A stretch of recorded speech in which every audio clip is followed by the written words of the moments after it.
Today at Britmums we're talking about bullying.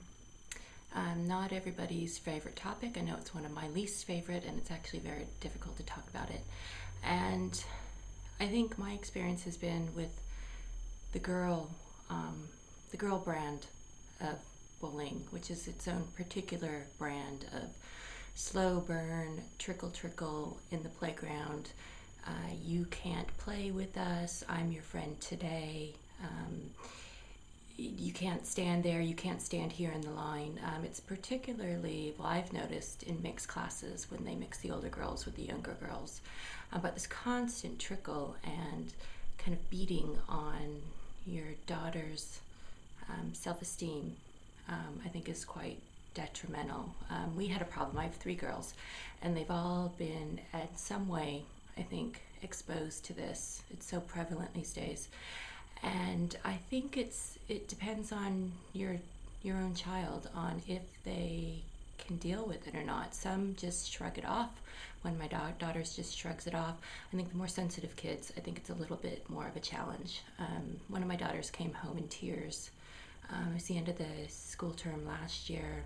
One of her friends had been doing this to her. You can't sit here. You can't go there. You can't play with my friends. And it really started to get to her. And so what can you do about this?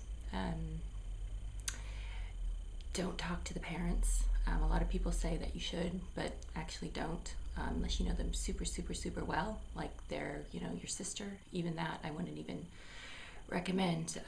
Parents get really defensive, and I don't blame them, honestly. If someone came up to me on the school ground and said, your daughter's bullying my daughter, I think I'd get a little defensive too. So I don't think that's the way to go. A lot of people suggest it. In my experience, that hasn't been the way to go. It just blew up.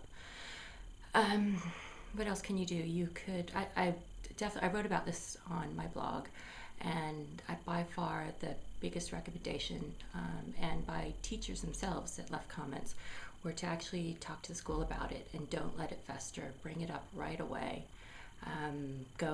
We went in and talked to the teacher, told him what was happening, was talking about, things that my daughter could do to help arm herself, being a little bit more confident, ignoring, and actually I think the most important was telling teacher right away so that they know what's going on. Other things that you could do, I think, and suggestions that were given to me were focus on other friendships.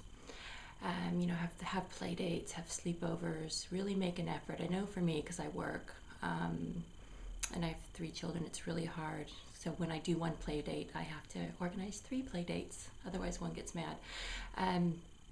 But to really foster other friendships, I think that helps, because it's harder to pick on a group of girls. If you're sitting out there by yourself, it's easy to pick on you. If you're with a group of friends, it's much easier to endure. Another thing that you could do, I guess, just remember, the biggest thing that came through actually was just to listen to what's happening and show that you support your child and don't ignore it. Really give them the time and show them that you're supporting them and you understand what's going on and you're doing the most that you could do to help that. And I think also really getting through the point that bullying is not about you, it's not about your child, although it might seem like that sometimes. It might be that you're always the one who's picked on. It's about the bullier, is that a word? It's about the person doing the bullying. It's their self-esteem. It's their issue. Unfortunately, that's hard to tell a little girl who comes home crying from school every day because, once again, she can't play with this friend or whatever. So I guess that's my summary. We're still dealing with it. I guess I'll update you later. We've had a big break from school. School just started, so hopefully things are going better this year, but I'll keep you updated. And if you have any issues, please email. We'd love to hear.